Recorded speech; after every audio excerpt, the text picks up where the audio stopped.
इसरो के वैज्ञानिकों ने दबाया चंद्रयान-3 का आखिरी बटन। चंद्रयान-3 उतरने लगा चांद की धरती पर। 17 अगस्त के दिन जब सारे लोग सो रहे थे, तभी इसरो के वैज्ञानिक चंद्रयान पर नजर गड़ाए बैठे थे। करीब आधी रात में दबाया आखिरी बटन, जिसे देख भारत के खिलाफ षड्यंत्र रचने वाला चीन भी हुआ हैरान। साथियों, रूस अपना लूना 25 को छोड़कर यह सोच रहा होगा कि शायद भारत इससे डर जाएगा, लेकिन इसरो को इससे कोई फर्क नहीं पड़ा। बल्कि उन्होंने तो ट्वीट करके रूस को बधाई दे दी है और कहा है कि चलो चांद पर मिलेंगे। जहां चंद्रयान-3 इस वक्त चांद की कक्षा में परिक्रमा कर रहा है, और अब बड़ी खबर यह है कि 17 अगस्त के दिन भारतीय स्पेस एजेंसी ने हमारे इस बाहुबली स्पेसक्राफ्ट का आखिरी बटन दबा दिया है, जिससे चंद्रयान-3 से चांद की यात्रा में 2 बड़े बदलाव होंगे। दरअसल 5 अगस्त के दिन इसरो के वैज्ञानिकों ने चंद्रयान-3 को चांद के गुरुत्वाकर्षण की ओर धकेल दिया था, और उस दौरान चांद ने अपनी 164 किलोमीटर इंटू 18,072 किलोमीटर की अंडाकार कक्षा में पकड़ लिया था, जिसके बाद समय समय पर लूनर ऑर्बिटर मैनूवरिंग परफॉर्म करके लगातार की कक्षा को घटाया जा रहा था। और अब 16 अगस्त के दिन चंद्रयान-3 के अंडाकार कक्षा को घटाकर इसे 100 किलोमीटर इंटू 100 किलोमीटर की गोलाकार कक्षा में भेजा गया। यह प्रक्रिया डी ऑर्बिटिंग के नाम से जानी जाती है, और इसरो के वैज्ञानिक इसे चांद की 5वीं ऑर्बिट में कर दिए हैं। जब यह चांद की सतह से पूरे 100 किलोमीटर की ऊंचाई पर पहुंचा, तो 100 किलोमीटर की कक्षा पकड़ने की यह प्रक्रिया इतनी अहम इसलिए है क्योंकि किसी भी घूमती हुई चीज को उसके अंडाकार रास्ते में से निकालकर गोलाकार रास्ते में रखने के लिए सही रफ्तार और अक्ल की जरूरत पड़ती है। और जैसा कि आप जानते हैं कि चांद की कक्षा में चंद्रयान-3 का प्रोपल्शन मॉड्यूल कई सालों तक लगातार घूमता रहेगा। इसलिए अगर एंगल 1 डिग्री भी इधर उधर हो गया तो प्रोपल्शन मॉड्यूल हर चक्कर में चांद से दूर चला जाएगा, और एक समय ऐसा आएगा जब ये चांद के गुरुत्वाकर्षण से निकलकर डीप स्पेस में खो जाएगा, और इससे मिशन फेल भी हो सकता है। इसलिए इसरो के वैज्ञानिकों ने इस प्रोसेस के लिए तगड़ी प्लानिंग किया था। 16 अगस्त के दिन चंद्रयान-3 के इंजन का बटन दबाया गया, जिससे इंजन अलग होकर सुबह 8:38 से 8:39 के बीच में 5वीं कक्षा बदल चुका है।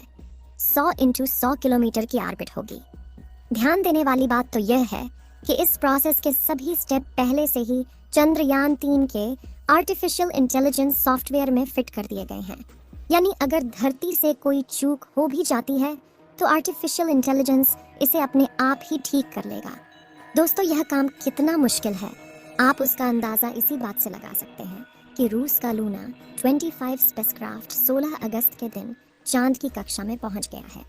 यानी धरती से चांद की पहली कक्षा तक के सफ़र को चुटकियों में करने वाला रूस चांद की पहली और 5वीं ऑर्बिट तक पहुंचने के लिए रूस का लूना अगले 5 से 6 दिनों तक चक्कर काटता रहेगा।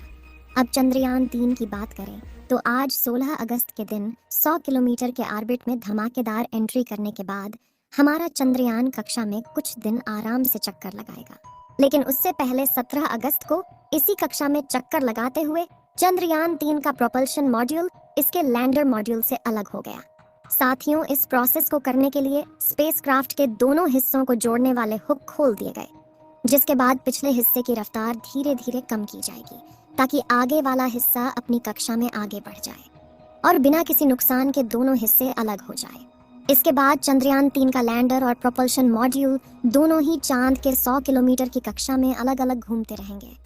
प्रोपल्शन मॉड्यूल तो यहाँ इसी तरह से चक्कर लगाता रहेगा, लेकिन 20 अगस्त के दिन चंद्रयान-3 का विक्रम लैंडर अकेले ही चांद की ऑर्बिट और कम करके 100 इंटू 30 किलोमीटर की ऑर्बिट पकड़ेगा, और जहां से 30 किलोमीटर की ऊंचाई से वह अपनी रफ्तार को धीरे धीरे कम करते हुए चांद की सतह की तरफ बढ़ेगा।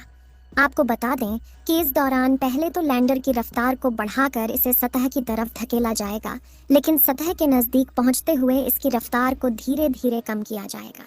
दोस्तों, लैंडिंग के दौरान चंद्रयान-3 के विक्रम लैंडर की रफ्तार कई हजार किलोमीटर से घटाकर सिर्फ 7.2 किलोमीटर प्रति घंटा कर दी जाएगी, जो काम इसमें लगे लेजर एल्टीमीटर और लेजर डॉपलर की मदद से किया जाएगा, जिससे यह चांद की सतह को छूते ही रफ्तार से आने वाले प्रेशर की वजह से टूटकर बिखर न जाए और चांद की सतह पर सॉफ्ट लैंडिंग कर पाए। इस तरह से अपने सफर में आगे बढ़ते हुए 23 अगस्त के दिन शाम के करीब 5:47 पर चंद्रयान 3 का विक्रम लैंडर चांद की सतह पर कदम रखेगा, जिसके बाद यह अगले एक लूनर दिन यानी पृथ्वी के 14 दिनों तक चांद पर एक्सपेरिमेंट करेगा, जिसमें इसकी सहायता इसके अंदर मौजूद 26 किलो का रोबोट यानी प्रज्ञान रोवर करेगा। जहां विक्रम लैंडर चांद की सतह पर जांच करने के लिए नहीं गया है, बल्कि ये सिर्फ एक जगह खड़ा होकर अपना काम करेगा और अपने उपकरणों की मदद से ये डेटा कलेक्ट करेगा। जबकि दूर दराज के इलाकों में डेटा कलेक्ट करने के लिए इसके साथ चांद पर भेजे गए प्रज्ञान रोवर का इस्तेमाल किया जाएगा। दोस्तों, जैसा कि आप जानते हैं कि वैज्ञानिक डेटा के सिवाय कुछ दावा नहीं करते। ऐसे में इसरो के चीफ सोमनाथ ने चंद्रयान 3 को लेकर ऐसा दावा कर दिया है जो सुनकर आपका सीना गर्व से चौड़ा हो जाएगा और भारत के दुश्मनों की टेंशन बढ़ जाएगी।